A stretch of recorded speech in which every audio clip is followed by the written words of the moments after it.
ও বাড়িতে ঝড় দেন, আমার মনটা খুবই খারাপ লাগতেছে।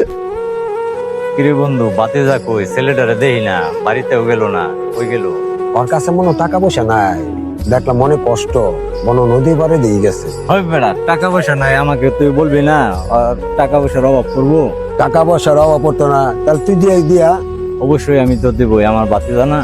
যা দিয়া গা। হ্যালো আম্মু, আমি এবার ঈদে বাড়িতে আসতে পারবো না, আমার হাতে টাকা পয়সা একবারেই নাই। তুমি মনে কষ্ট নিও না, ফোনটা রাখা দাও।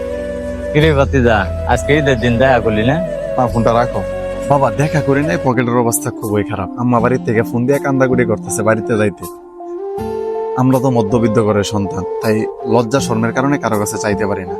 তুমি তো সবই শুনলা। হয় বেড়া, তোর থাপড়ায়ান, তোর কত টাকার দরকার? তুই টাকা লাগলে আমার কাছে চাইবি, তোর জন্য কি টাকার অভাব পড়বো? বাবা আমি জানি আমি তোমার কাছে চাইলে পায়াম, কিন্তু আমি শর্মে চাই নাই। বাবা বাড়িতে ঝড় দেন, আমার মনটা খুবই খারাপ লাগতেছে। আয় তুই আমার সাথে, তোর কত টাকার দরকার?